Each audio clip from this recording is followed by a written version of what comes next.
So, Isabella, thank you so much for joining me. Thank you for having me. I'm so excited to talk to you today. So, I've been following your Insta for a while now, and ever since we met in New York at the event for Canceled Women last winter. And you are really a voice for women who are questioning trans ideology, which I think is so cool. And you're doing it all through the lens of being a doula, being a birth worker. So can you just start by telling us, how did you become a doula? What was the path that led you to that? So I got into birth work originally because of feminism, of discovering feminism, or what I believed to be feminism at the time. And so I had heard about women giving birth who were being violated and who were being mistreated. And I thought, wow, this is an area of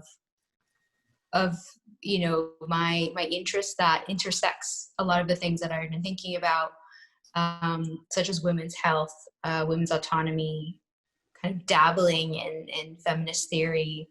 And also I was always kind of self-motivated and self-run, and I was an artist before I got into birth work. And so I knew I wanted to have a direct impact, I think, also, and to be my own boss. And so when I got into birth work, I really didn't even know I was going to be doing births at the time. I actually thought I was going to be doing more postpartum work because I'd been doing a lot of childcare when I graduated from college. And so I have no idea how I ended up where I am now, but it really, I think the original kind of path was to probably just to help families and to have a direct impact, this particularly on women and mothers. And so that, I think that thread has followed me from childcare into birth work, and now the work that I'm doing with trans ideology and exposing prostitution and pornography. Mm. And how long have you been in this field? So I started my doula work in 2016 and had been working with mothers, since I was about 16, 17 years old, just in the form of childcare. And so the trans ideology stuff, the kind of work that I'm doing now, had been brewing for about 2 years, but it wasn't till, I would say, August, September that I launched something that was specific to the kind of the content that I was discussing on my page. Up until then, it had been exclusively birth coaching and fertility awareness coaching. Mm-hmm. Okay, so I'm definitely interested to hear more about that in a little bit. But first, when I ask you, I'm pretty curious myself just about what are some of the issues around birth that you first noticed. Like, I've heard some things, I've read some things, but I don't really know much about it. So what do you see as some of the problems that are happening with sort of modern hospital births? So I think the biggest concern is the hyper normalization of women's suffering. And I think through that lens, everything else that happens in industrial birth makes sense. And so it wasn't until I was a couple births in that I realized how desensitized I had become to women suffering, that it wasn't immediate for me to even recognize what was happening. And so, I think the biggest thing with industrial birth is that the whole kind of argument around why it's necessary and needed is because without it, women were dying in childbirth and babies were dying in childbirth, right? So this idea that industrial birth somehow has been the saving grace for women and babies, which we know can't possibly be true given the high rates of infant and maternal mortality rates.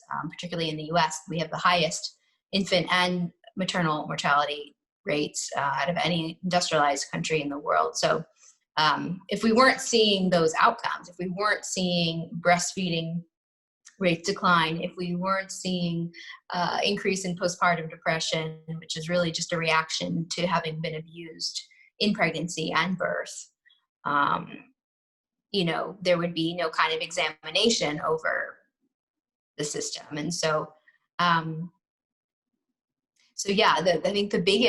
think the most succinct way to put it is that we have just become so hyper desensitized to pain that so much of what's called prenatal care is actually grooming for the kind of violation that happens in the birth room to both the mother and the baby. And so that to me is the biggest concern, that I think the kind of abusive births that I was witnessing and actually taking part in is, if you're trying to do something at the birth, it's already too late. And so I kept backtracking. I said, okay, well, maybe there just needs to be more childbirth education. And so the way that I was trained, and a lot of the doulas that I kind of started out with, were very much interested in a kind of reformist model where, you just do more education and you have more awareness and more informed consent and more birth planning, and, which ultimately for me didn't feel true and effective. And so I, started reaching out to women who I saw that were building a new paradigm in birth. My friend Emily Saldea is the owner of Free Birth Society, and she really, was a stepping stone for me to kind of come out as a radical birth worker, as someone who was saying that I'm no longer interested in being complicit in this system that I know firsthand is, legally raping these women. And so I know that language might sound inflammatory, but that really is what it is. And, there's nothing more kind of, I think, indicative of actually where liberal feminism is in the kind of conversations around women choosing surgical birth, right? Women choosing opiates, right, for their birth, right? No woman is born wanting opiates for their birth, narcotics for their birth, right? We've been conditioned to fear our bodies. We've been conditioned to fear birth. And so, without that kind of understanding of how we got here and the history of industrial birth, the way that women have been objectified and used as guinea pigs, there is really, there is no choice in that. And so I think a lot of this kind of illusion of choice and manufactured consent that happens in birth in particular can be applied to what we see happening with, sex work is work, and, choosing our identities and opting out as well. I think there's just a lot of cognitive dissonance in that. And, what I was seeing in terms of abuse is so specific and exclusive to women that then the idea that, women aren't the only people who give birth, that kind of all that slogan and those mantras and those mind spells were just kind of absurd. When did you first hear that not only women give birth? That was day one of my doula training. That was the disclaimer given to all of us. And, I'm from New York City and, grew up in a kind of a neoliberal, predominantly secular bubble. And, it fit. I dabbled in kind of transhumanist, postmodernist ideas in college. And so, the whole ideology, it wasn't a far cry from where I had come from and what, the way that I had been educated. It fit actually quite perfectly. So you were told in doula training, day one, not only women give birth. And what did that mean? I mean, we might know what that means more because we've been steeped in this ideology now and speaking out against it. But what the hell does that mean to the average person on the street? it doesn't mean anything. I really actually think it's the most meaningless thing actually one could say at this point. I mean, even to like untangle it just feels so absurd, and it almost indulges the kind of postmodern examination of, well, what is a body and what is a woman and the whole thing. So, basically the way that it was kind of sold to me was that there are some people who don't identify as women, and because of their existence, we need to erase the words woman and mother from our vocabulary and our marketing and class material, and exclusively use the words birthing person and birthing people. Right? It wasn't a part of the course that said, should you come across someone who has extreme self-hate or what's called gender dysphoria, this is how you could refer them to these kinds of therapies or mental health services or whatever. It was just, there are people who don't identify with being a woman yet use their uterus to make a baby, and then therefore we have to change the way we refer to birth in general. Yeah and it was the training that I did was really trendy. It still is. They're extremely popular. Their marketing is extremely well done, and it just seemed like the right thing to do. Like, this was the modern way to be. And tolerant, would you say? Accepting? Is that very inclusive, accepting, tolerant. And what's interesting is there was a woman in the training who identified as two-spirit, and so she was a woman and said that we could call her auntie and uncle. Okay. But this woman had no kind of like surgical alterations to her body. I mean, she presented as absolutely a woman, who rejects harmful gender stereotypes, and so I think even if there had been dissent in the group, which maybe there, now that I think about it, I haven't kept in touch with all the women, but I would say even if there were any kind of dissent amongst thought, what we were being taught, I don't even know that someone would have spoken out, because this like two-spirited woman was, essentially being tokenized and used as the like example of why we need to adhere to these like language protocols. So it was made personal due to her being there. So it was like, you don't follow it, like you're nasty if you don't follow it. Yeah. And at the time I didn't even consider not following it. Yeah. I think had someone stepped out of line in the group, I probably would have been offended. I probably would have judged them. I was seriously indoctrinated into this stuff.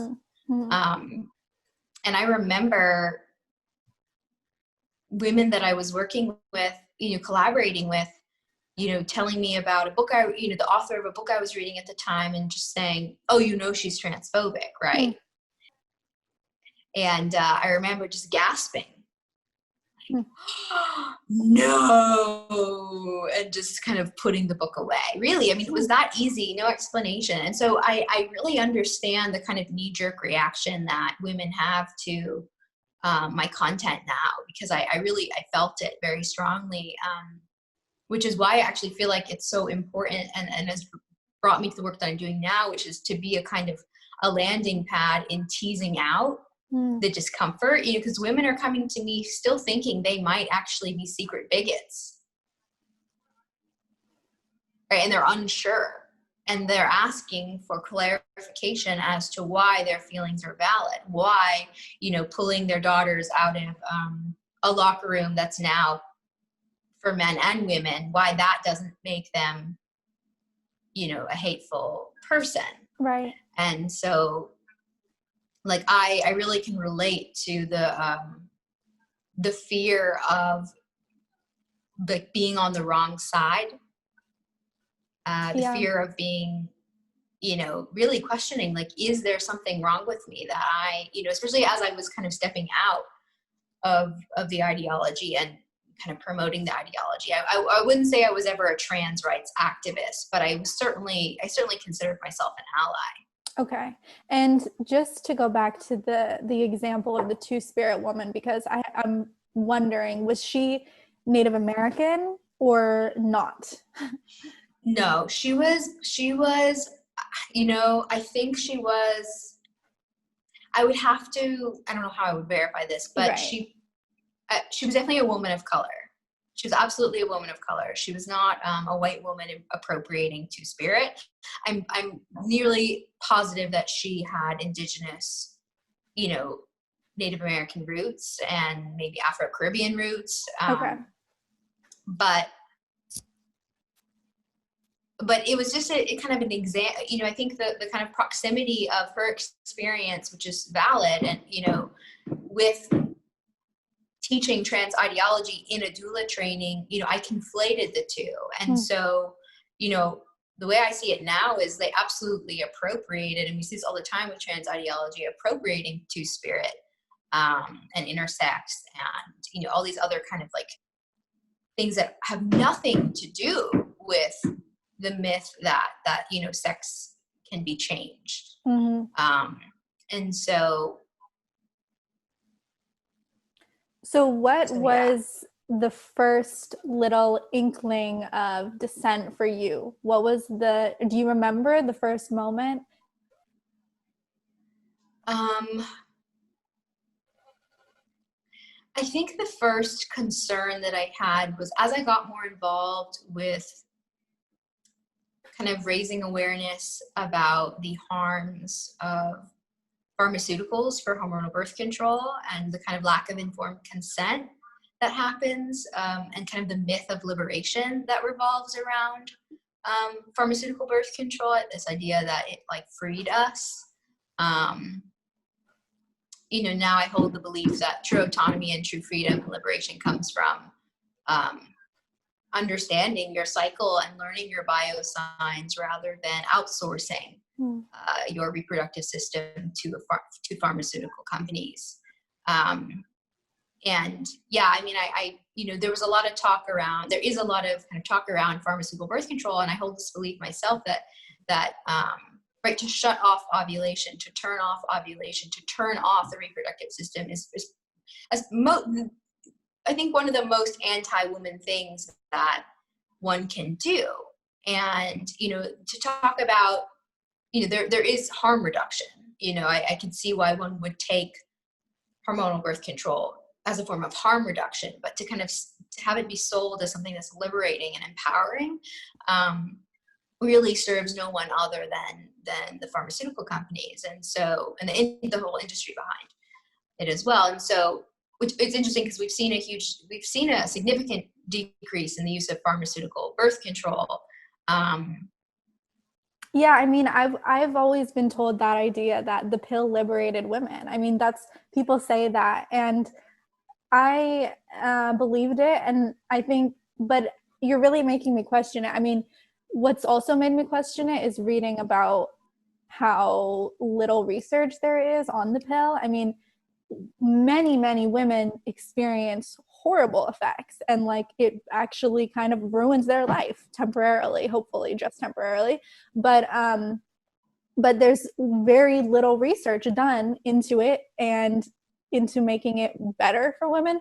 But why do you think there is this narrative that the pill liberated women, and if it has such a disconnect from reality? Well, I think, you know, like Andrea Dworkin says, that we live in a woman-hating society. I think there has been and is a kind of anti-natalist agenda. I think that wherever, you know, industry can acquire money, they will. I think that fear is used as a huge scare tactic with women who take the pill. If you think about it, it's absurd that we can conceive maybe a couple days to a week out of the month, if that, right, where we're in our fertile window, whereas men can conceive every single day. They are fertile every single day, right? So it's really strange that women would then be asked to take a pill when we are not fertile every day. Yeah, right? We can't get pregnant every day of the month, right? That myth alone is strong enough to put us in a place of fear where we outsource our power and our authority and our knowledge, and I'm not blaming women at all. I mean, it's been systematically eroded from medical school, right? Gynecologists and obstetricians do not learn fertility awareness. Right. We know, and actually the Catholic Church has done the most research on the effectiveness rates of fertility awareness method in particular. And it's not rocket science. I mean, it's a method that needs to be learned and followed and has, a margin for human error. Absolutely. Essentially the method of counting your cycle. Is that what you're talking about?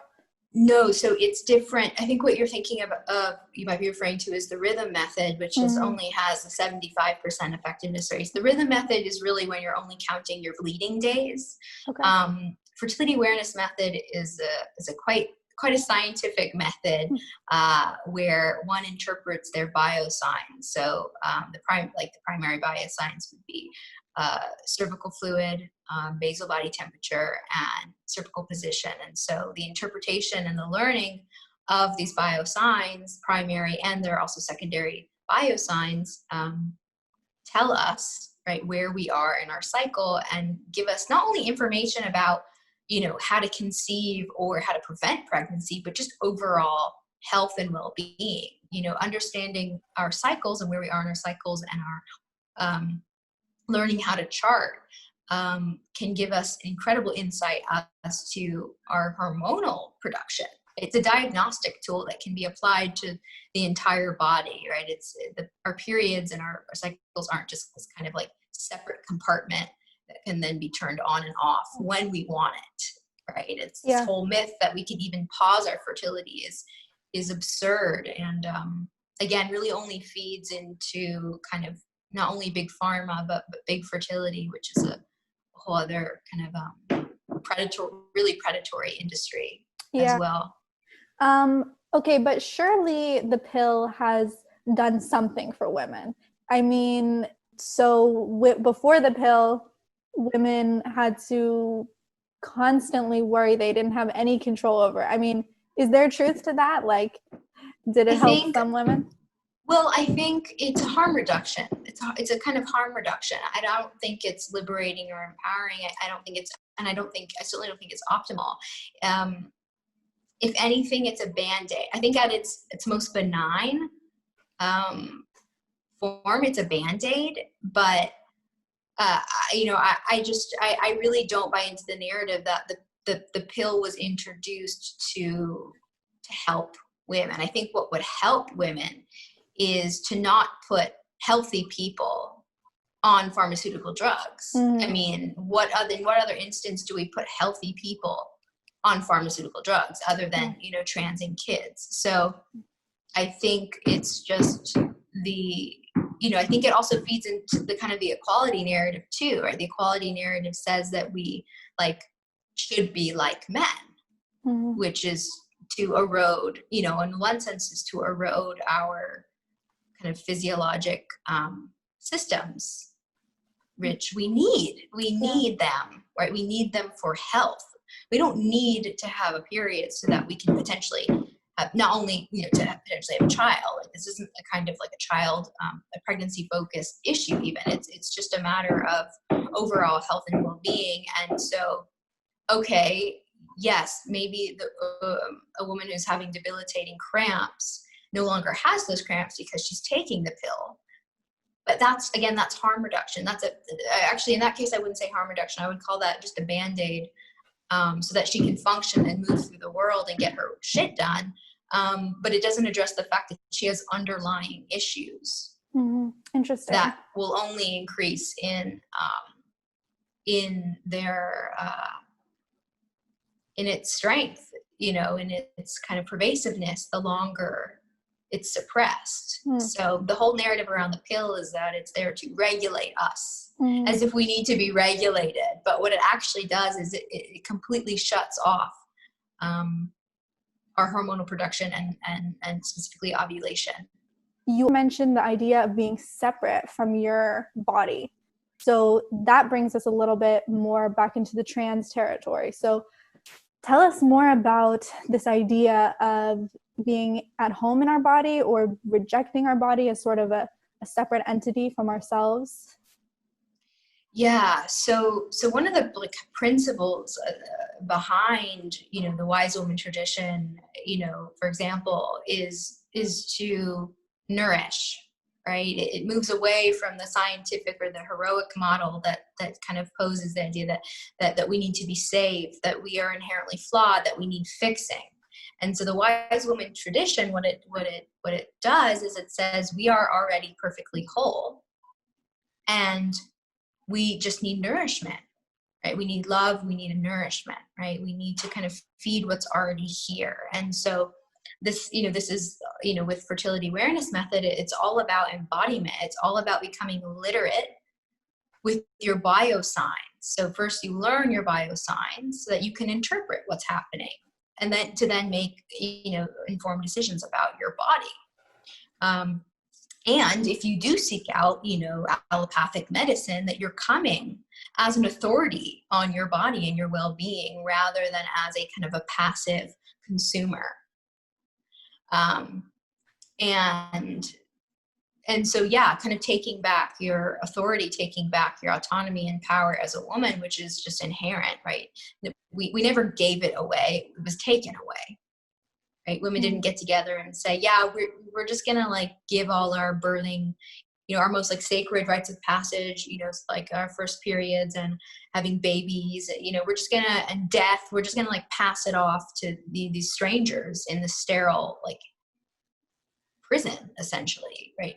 We didn't get together and say that. It was systematically taken away. So, when I was getting, more into fertility awareness, I just thought, wow, this is amazing. And it all resonated and kind of coming back into your body. And then the same women I was, you know, teaching with and leading these workshops with were simultaneously kind of denouncing, you know, pharmaceutical birth control and then praising the affirmative care model, which they didn't really have the language for at the time, but which would now be considered the affirmative care model, which is, you know, just affirming anyone and everyone who says that they're trans. Okay.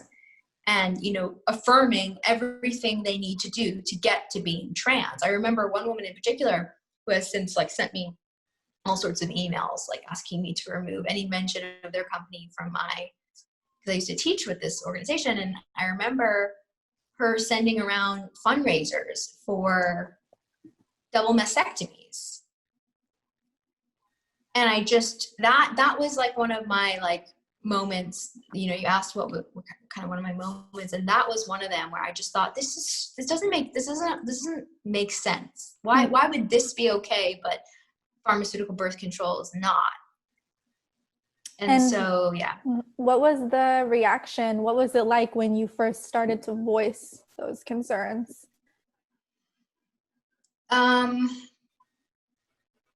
Just, I wouldn't say I kind of eased up to it. I think at one point, it's a good question. I would say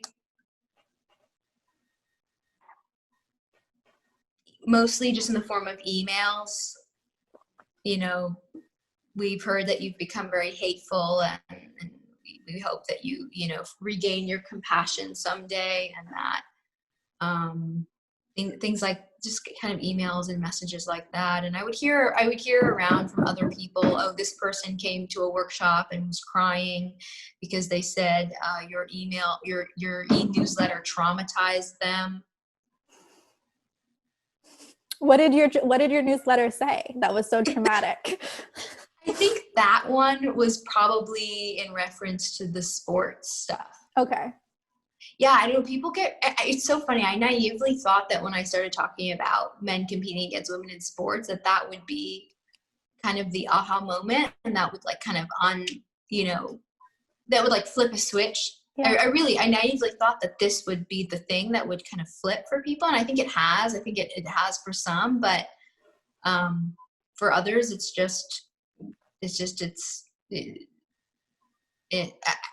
to admit that there's something fishy about men competing against women in sports would mean to question, I think, the entire ideology. Right. And You would have to question that trans women are women. right, of course, which is the most like blasphemous thing you can say. Right.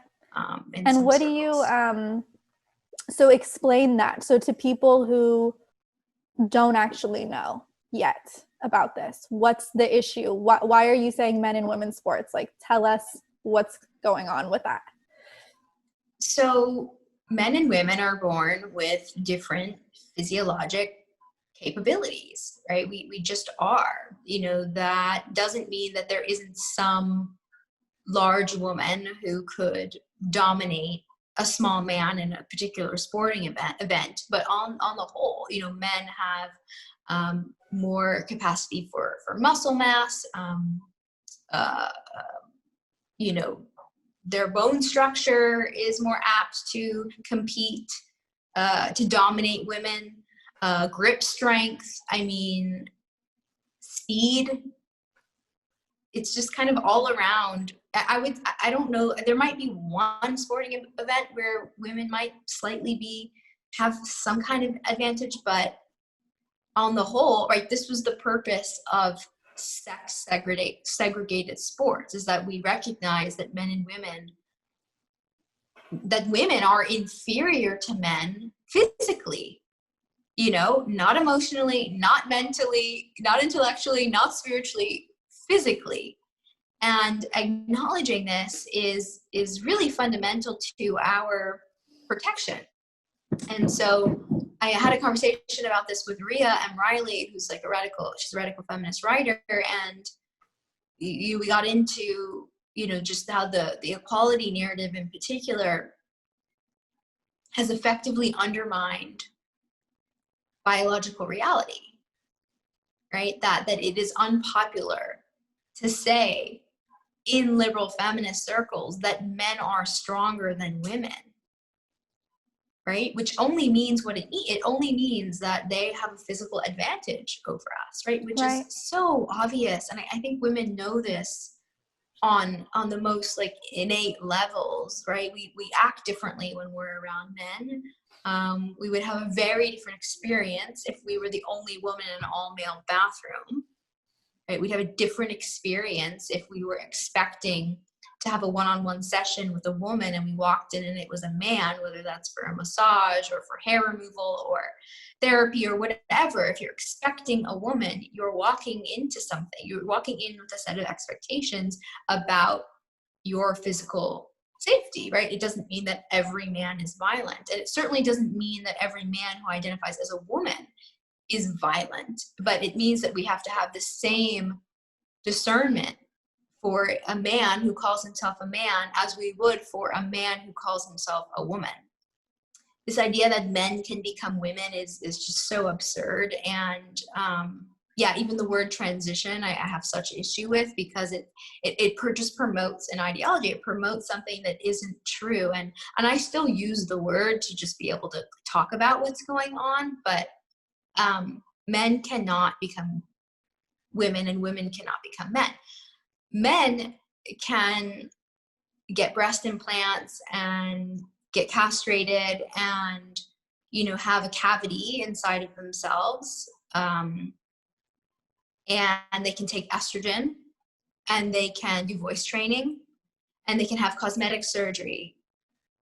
But none of that turns them into women. And the same goes for women, right? Women cannot become men no matter how much testosterone they take. And that's an incredibly hateful thing to say. Just kidding. Obviously, I'm being facetious, but that's the response, right? So why is that considered hateful? That is a statement of fact, right? Why is that so hurtful to people?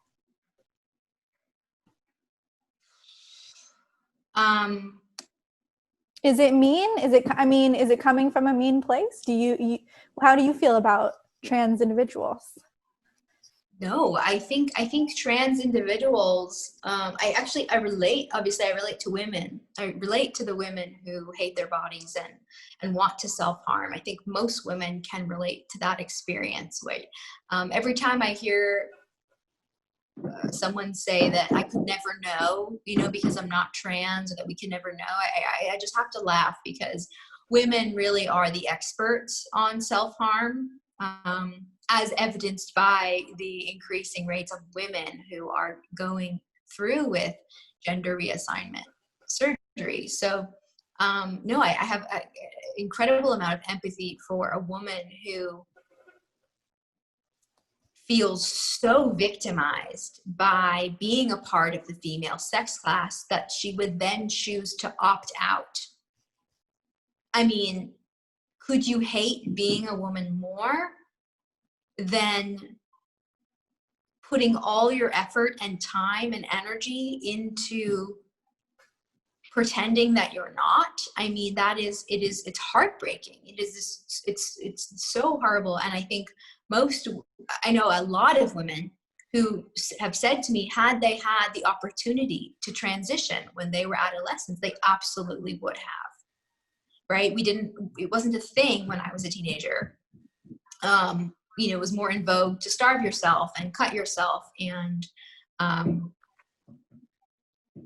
yeah, I mean, that was what most of my friends were doing. Some like drug use, but if someone had said, you can just avoid all harassment, and we're talking about pedophiles here. We're not, when we're talking about harassment of young girls, what we're actually referring to as pedophilia, right? The fact that I, from age 10, had an awareness over the way that men looked at me on the street, right? That's not only a woman's issue, but this is an issue of pedophilia. And so, yeah, I think the desire to want to avoid that, get out of that. I've spoken to a wonderful, brilliant woman who is detransitioned now, who talks about, the kind of the euphoria that she experienced when taking testosterone, how bold and courageous she felt, right? And the subtext is that women are not socialized to be bold and courageous. And so she was able to come out of her shell and like talk to people and be more confident when she presented as a man, and that there's just something so sad about that's what it would take to help a woman feel confident to pretend to be a man. And so the language that I use is really, really direct, because I just don't want to I do not subscribe to trans ideology anymore, and every word that we use is a chance to I think really send a message. And so I try to be as direct now as possible. And it's the people who say that we're hateful and bigoted, it's just, you have to laugh, because we're on the front lines talking about this stuff in safeguarding the bodies of trans identified youth. And so I mean, the stuff with children is pretty black and white for me. You don't do it to children. Adult is a different story, electing to have this and that medical, invasive, irreversible procedures. But with the kids, it's just don't. Yeah, I mean, for me, something that makes me so sad and just angry is the mastectomies that are being performed on teenage girls, like underage girls, like as young as 14, I think. In the US, that's happening, becoming quite accepted and quite popular. I've started looking into the local hospitals because I'm really curious, and they are doing this. And, they are proud of it. They are advertising it as a virtuous thing. And it really breaks my heart, because what teenage girl doesn't have some negative feelings or discomfort around her breasts and her body that's growing, and to tell them that it will help to actually remove them. As someone in the medical world, what would you say to a young woman? It's obviously it's going to vary across every single person, but what might you say if you had a young, like, 14-year-old girl who wanted to go through this?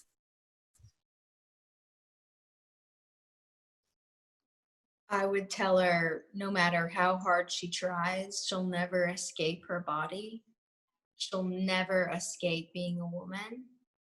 And that, yes, being a woman is hard. It is hard.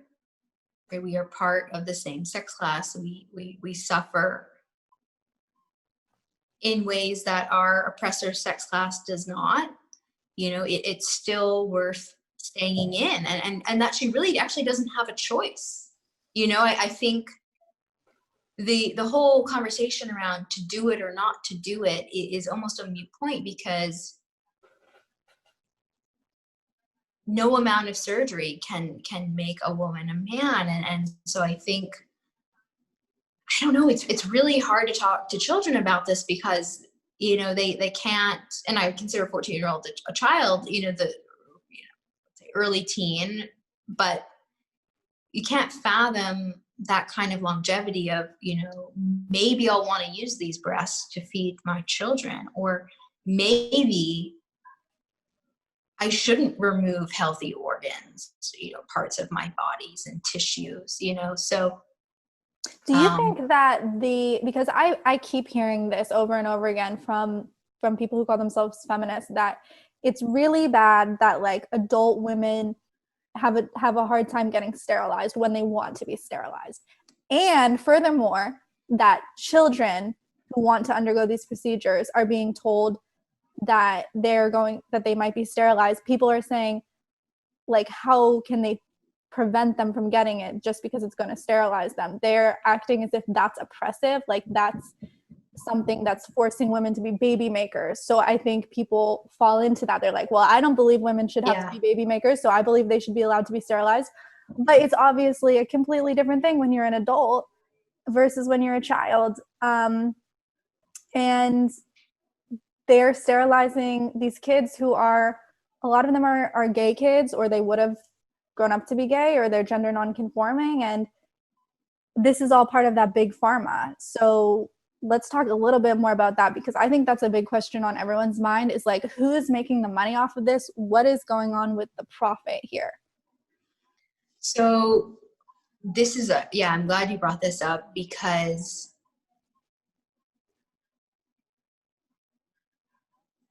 I mean, Jennifer Bilek is the woman who has, I think, done the most writing and research on the money. And I think that, well, first of all, the kind of the double, what you're speaking to is kind of the double standard for, you know, being women to get being difficult for women to get sterilized, which I also have a big critique about. You know, I'm not saying they shouldn't be able to, but I think it's worth spending time thinking about why we live in a world where women fear our bodies, right? And why is it, I guess, feminist to reject, like you're saying, those reproductive parts of ourselves? Does that mean those parts actually are dirty and bad and lowly compared to men? Like, if we're accepting? Yeah. And they're not, it can't be, they can't, our reproductive system isn't a compartment of our body. It is, it makes up our entire, it relates to every single part of us. Our mood, our digestive system, our spiritual, I mean, it goes beyond the function of bleeding, you know, once a cycle.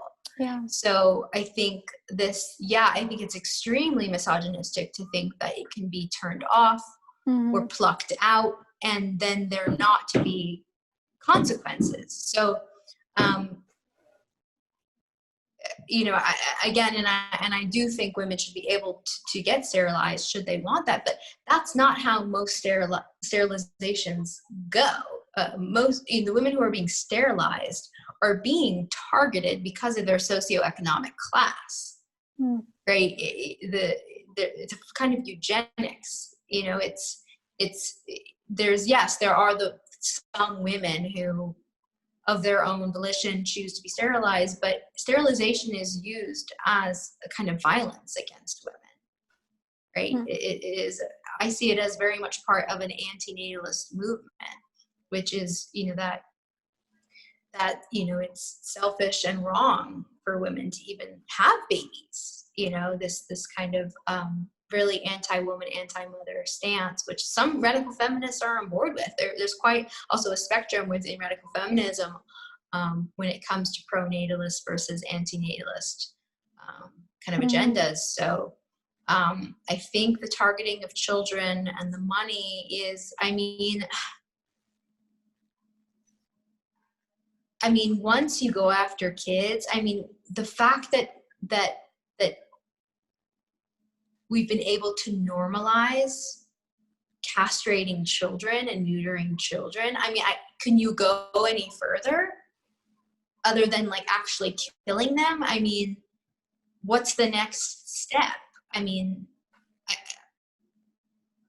it's really frightening. So I think that a lot of what's happening with kind of the pharma takeover is just industry, like profit, as Jennifer Bilek talks about. You know, I think between 2020 and 2026, the projected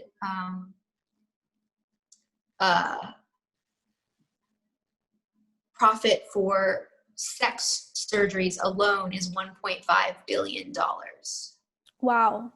That's only the sex reassignments. That doesn't include trans acting agencies, trans modeling agencies, all trans propaganda, things that are clothing lines, teaching you how to act, educational like programs. Opposite sex. Is that when you like trans modeling? What is that? No, so trans modeling agencies are agencies that exclusively represent trans-identified youth, adolescents, and young adults. And so there's a kind of romanticizing and glorification. And it's another industry that's making a ton of money off them. Yes. Okay. Yeah. And you see this, I mean, now nearly every Netflix show has a nod to a transgender character. You know, I used to watch the show called Transparent, which was on Amazon. It was a really well done show, like in terms of like production and plot line, but it was just nonstop trans propaganda, and it did really, really well. And so, yeah, there's a huge just industry in kind of appropriating what is truly the most like the biggest like self-hate campaign, you know, ever, into this pseudo civil rights cause. So yeah, I mean, most of the kind of the white male billionaires who are funding this and lobbying for all of this are self-proclaimed transhumanists. So the connection there that Jennifer Bilek goes into in depth is the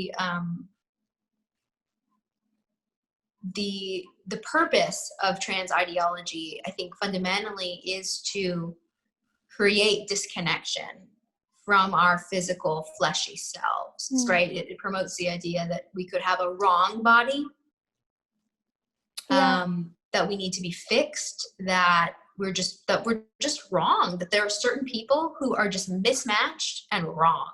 And so leave it to big pharma to fix them. And so, yeah, I think when you can effectively compel someone to just hate themselves to that degree and dissociate, you know, we're in big trouble. I mean, that's like 101 for predators groom vulnerable, insecure, dissociated children and women.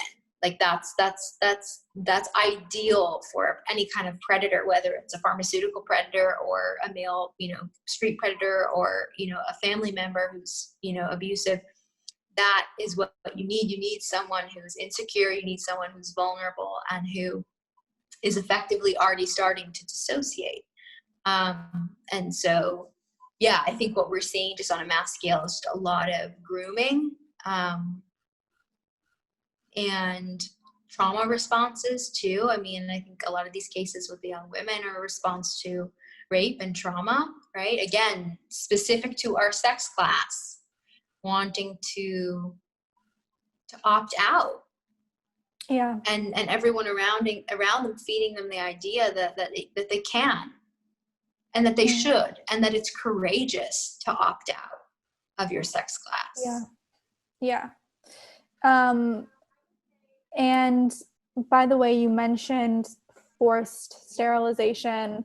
So I just wanted to point out, in case people listening don't know, we just had this big news story in the US about women on the border who are being detained, migrant women who are being forcibly sterilized. It was a huge story, but it kind of disappeared quickly. So yeah, I just wanted to give an example of how very real and what an atrocity that is.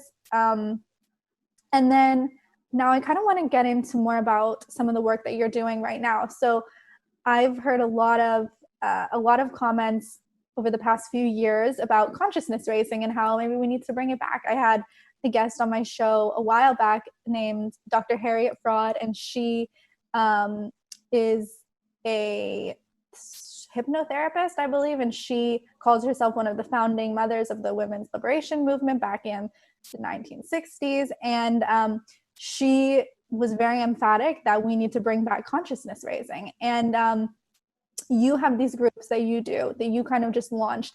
I thought of it maybe as consciousness raising. Is that accurate? And tell us about the Liberal Feminist Anonymous that you're doing.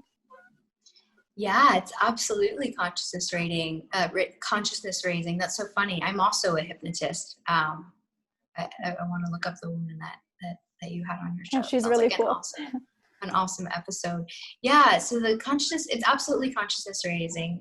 Women coming together, talking about the issues that are relevant to us and what is going on in our lives. Like, it really is as simple as gathering women with snacks in circle and talking.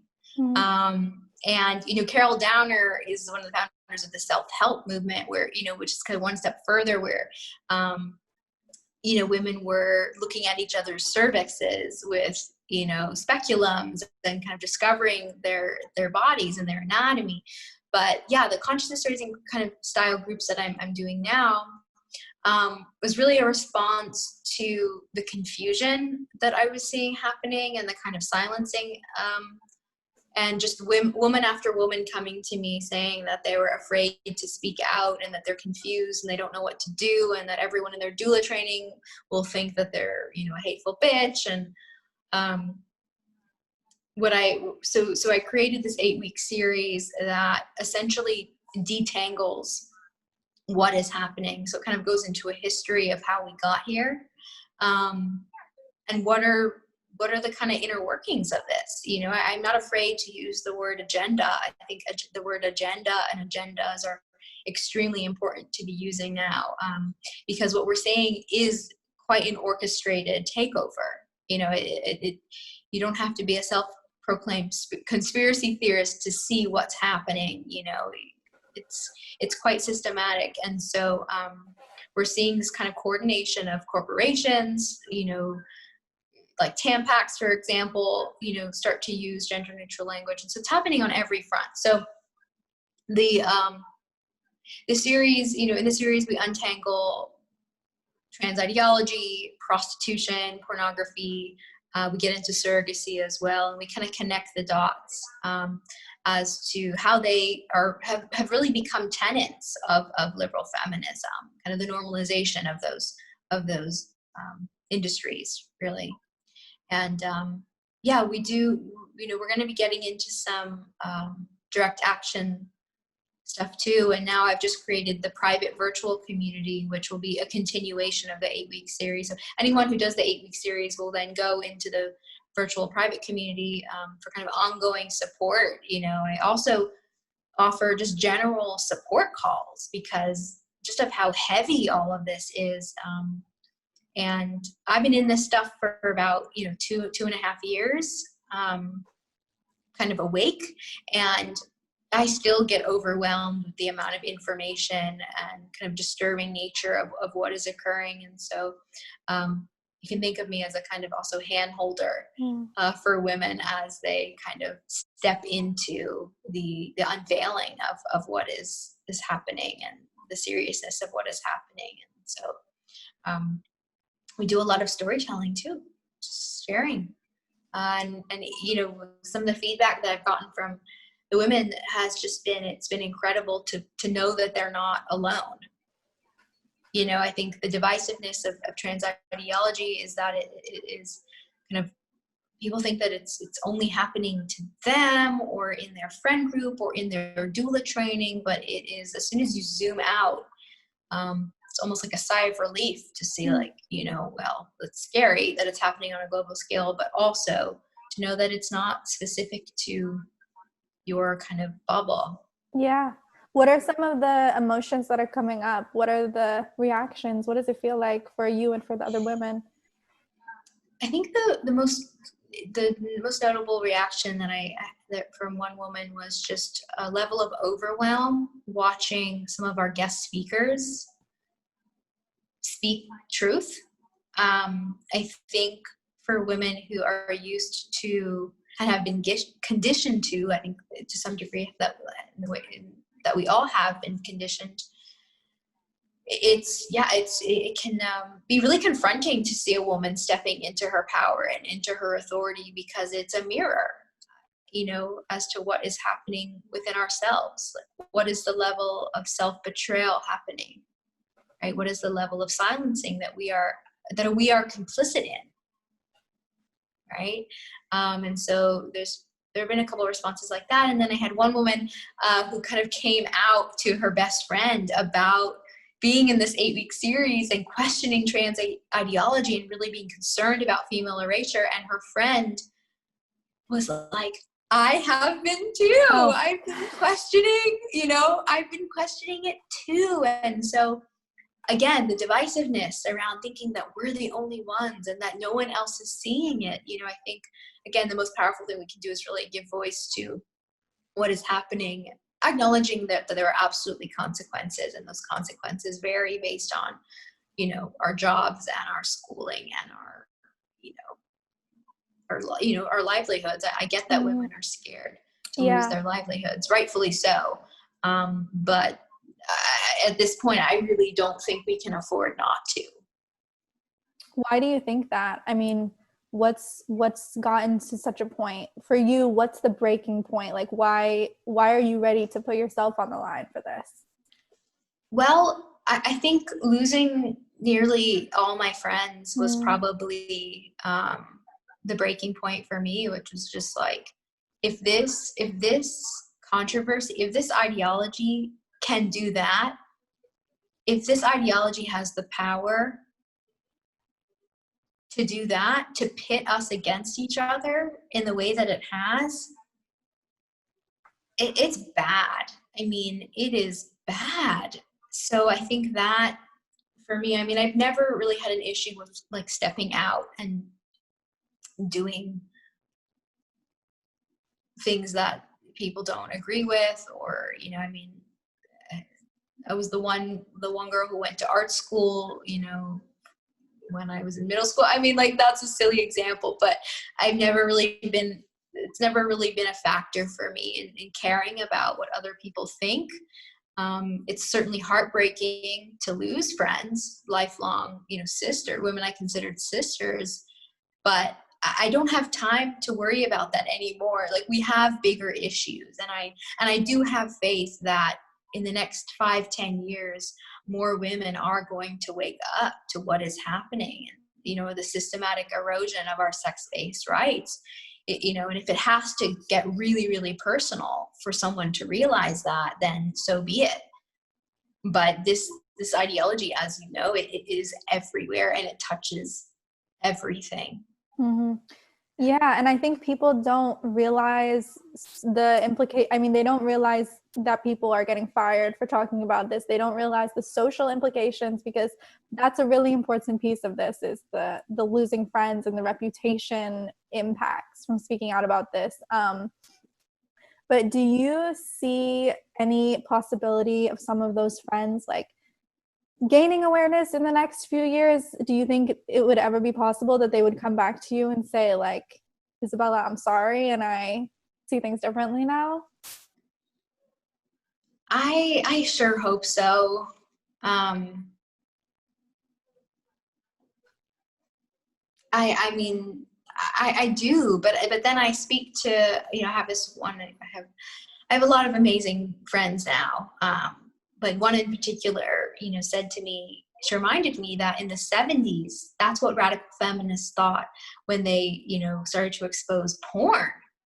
They thought as soon as everyone knows the kind of mutilation and denigration that happens in porn will stop. And I mean, look at where we are now. Porn hasn't stopped. You know, it's more rampant than ever. And don't get me started on the sissy hypno porn. You know, it's gone beyond anyone's wildest imagination. You know, beyond a Playboy magazine. You know, it's Yeah. So I am hopeful, and then also I think, yeah, just the kind of denial that you know, as Andrea Dworkin says, that I think women are in a kind of denial as to how much we are truly hated in society, you know, and I don't hate myself, and the women who I'm surrounded with certainly don't hate themselves. And so, you know, I do think we have agency, but I don't know. I guess we'll have to see. And I'm new at this. You know, I'm only 2.5 years into even you know, calling myself a radical feminist.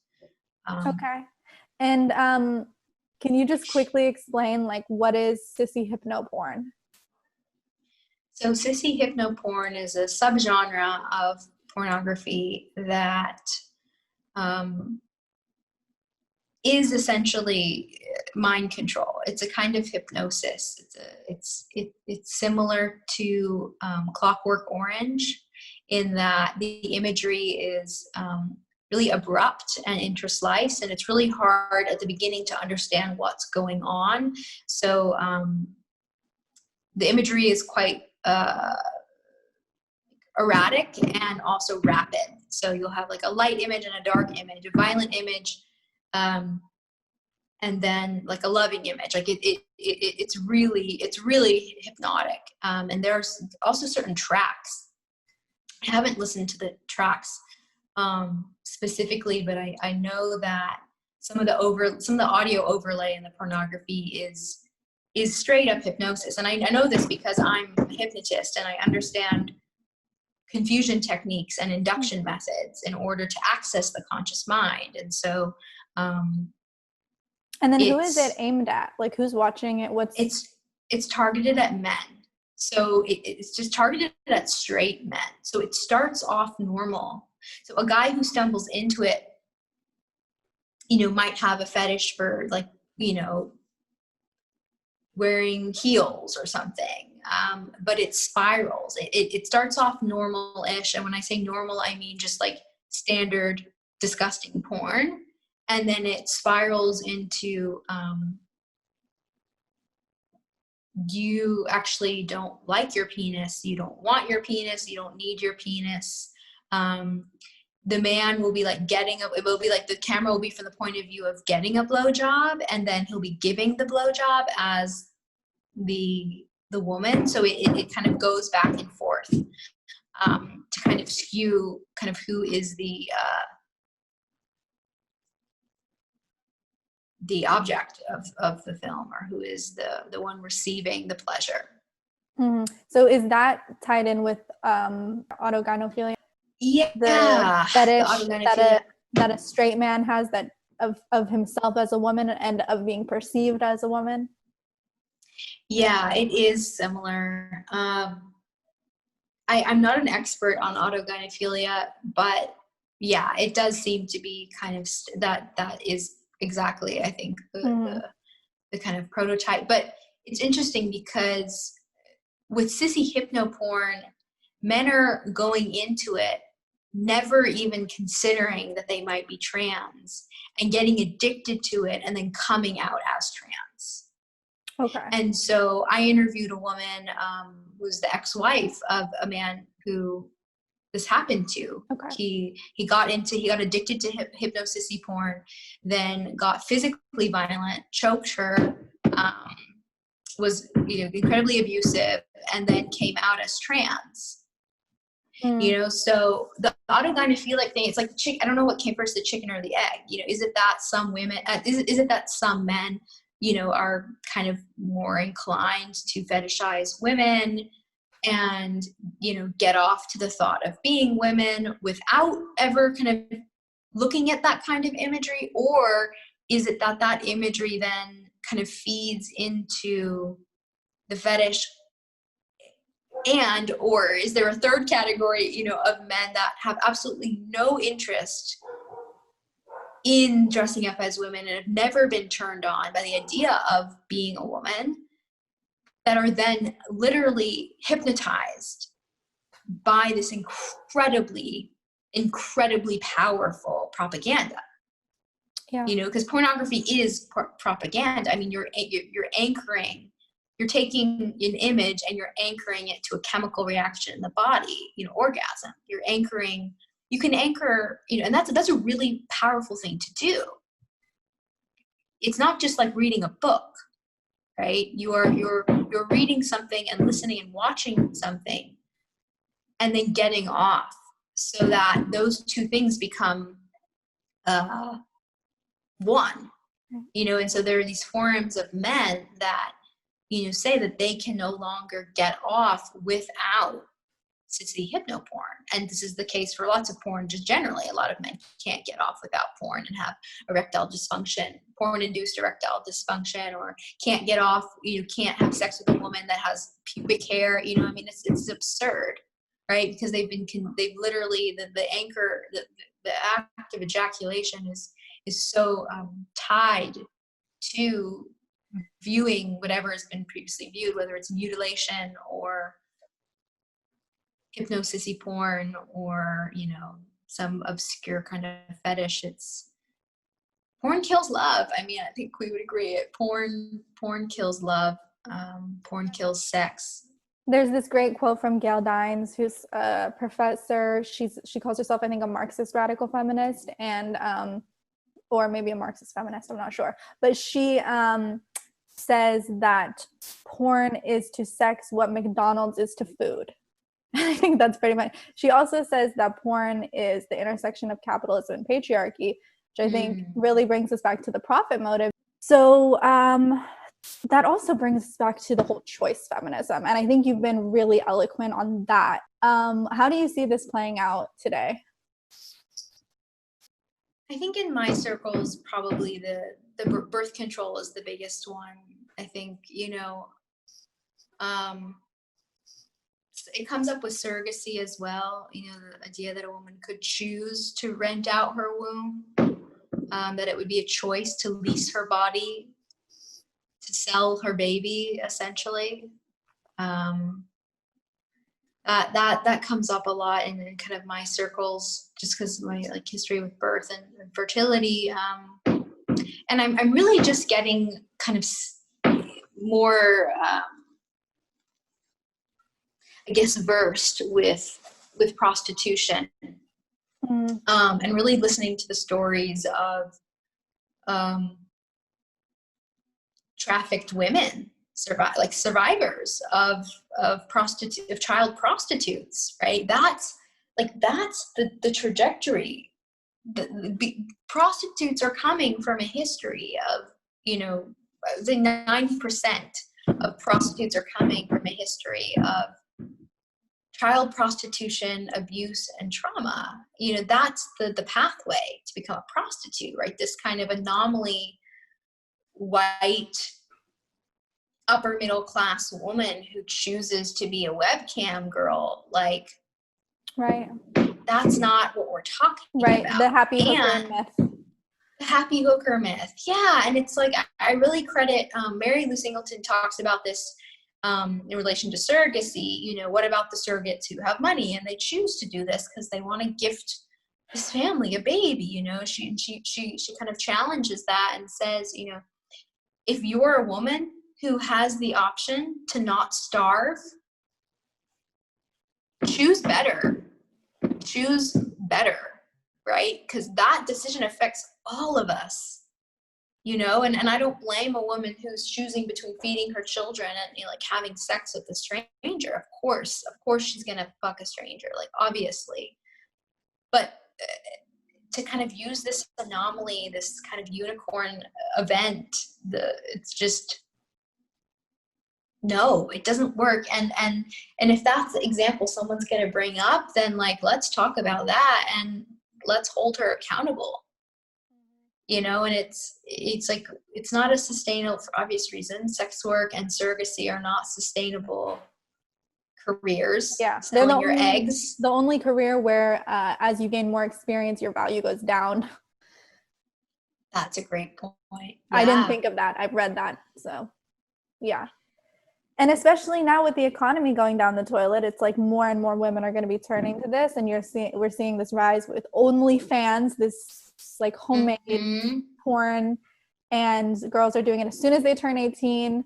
I get it on one hand, like, they are young women who've sort of just learned that they have this capital, their body, their sex appeal, and they're also being told by the society that it's actually really great if they use that to make money. So listen, I feel like we could just keep talking for another hour. It's really interesting hearing from you.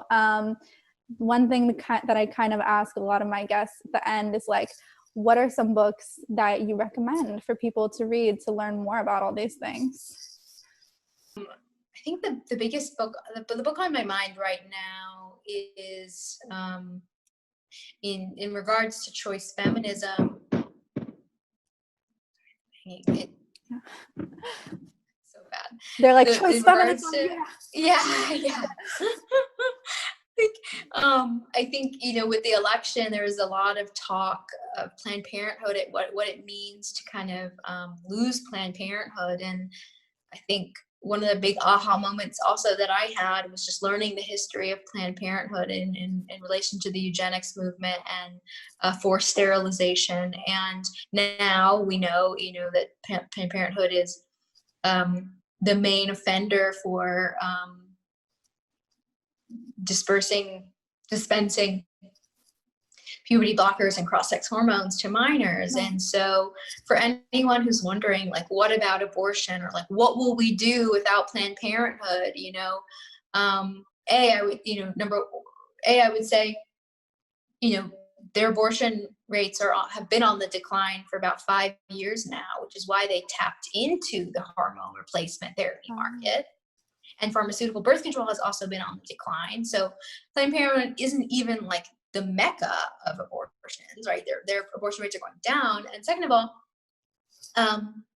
like, women's health in women's hands, right?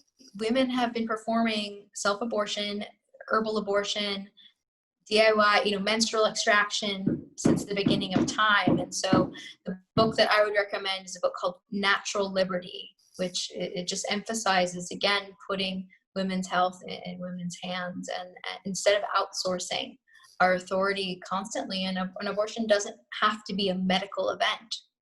It really doesn't. And the more that women, you know, have access to fertility awareness method and learning our biosigns, the earlier we can detect pregnancy, and the more available herbal release and menstrual extraction become to us, right? So much so that we don't have to get a medical abortion, which is really, really invasive for the body. And so I'm absolutely pro-choice, and I would be glad to see Planned Parenthood disappear tomorrow. At this point, I'm willing to trade, you know, like, I'm willing to give up abortion there than to have them continue what they're doing to children. Yeah. And I just read, I'm going to have to find the source for this and, like, put it up when I upload the podcast, but I just read that you can, as a teen, walk into Planned Parenthood, say that you are a trans man, and walk out with testosterone same day. Do you know if that's true? Absolutely. Oh my gosh, this has been tested too. Like, you could be like a 40-year-old woman and do it too. It's not just like I mean, obviously it's most concerning for minors, but yeah, pretty much anyone can walk in there and say they're a trans man and get testosterone. I don't know if you've already talked about this on your podcast, but Irreversible Damage, Abigail Schreier's book is phenomenal. It keeps coming up. Yeah. Goes into all of this. Yeah. It's and then anyone who wants to learn fertility awareness method, I would recommend getting a book called Taking Charge of Your Fertility by Toni Weschler. And then I have some information also about fertility awareness on my site. And I still do some coaching for that as well. But and can people, I'm going to put all your links up, and can people still sign up if people are listening, women who want to sign up for the Liberal Feminist Anonymous? Absolutely. So the next round starts January 5th. It's 8 weeks. So January 5th to February 23rd. And so the women who take the 8-week series get to just join the virtual community. But if a woman is listening and is already kind of feels confident in her stance with trans ideology, prostitution, pornography, and surrogacy, then she can also just join the private virtual community where we are sharing resources and having regular Zoom calls and really just being in solidarity together and moving towards more direct action work. I think, the 8-week series is very much like educational, kind of bringing everyone up to speed on what has happened and where we are now. And then, it begs the question kind of, well, what's next? And so that's why I created the private community to have a space to be able to do that and to organize, because we've never been in this situation before. There's no roadmap. And so we are kind of making it up as we go along, and it's scary, but I think the biggest thing right now will just be to be better activists and organizers. Fantastic. Well, thank you. You've given us a lot to think about. Thanks for joining me. Thanks for having me. I'm so glad to connect.